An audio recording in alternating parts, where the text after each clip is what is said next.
guys, yan. Gagawin sa ating subscriber. Yan, nabubulo naman yung kasamskin yan. Kakatapos lang natin ito magkuting-ting sa ating munting backyard.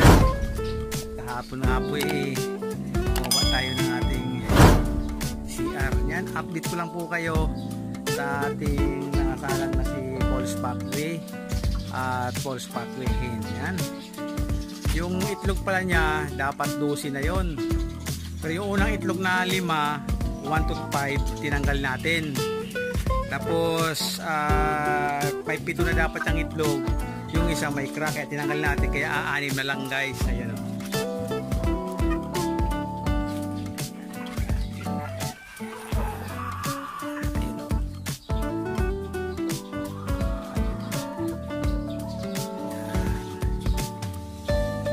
Na tayo. Yan. May 6 na tayo ating Paul's Pathway. Sana magagdagan pa. Ayan, kasabay niya mangitlog si Kulit. Dito natin sa may punong pan. Yan si Kulit. Pero wala yan. Itlog sa patuka lang yan. Hindi natin yan nilagyan ng tandang.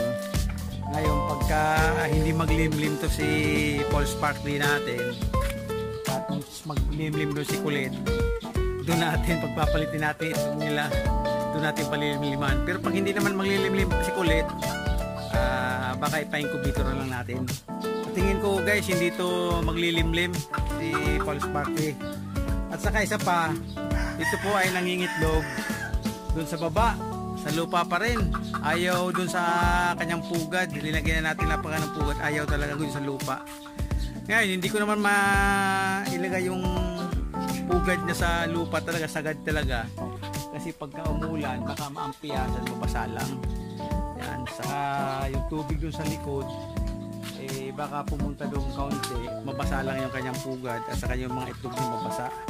Yung ginagawa ko, pag nangitlog doon sa baba, kinukuha ko, ilalagay ko doon sa kanyang pugad. Pero sa tingin ko guys, hindi mangingitlog to. Ay, hindi mangitlog. Hindi maglilimlim, nakakami na. Dito maglilimlim. Yan o. Yan, update lang tayo sa ating munting backyard. At naglinis-linis tayo dito. At tinanggal natin dito yung mga kahoy dito malapit kay Dagul. Yan, may mga kahoy na katambak dyan. Ito natin linipat. Ayun.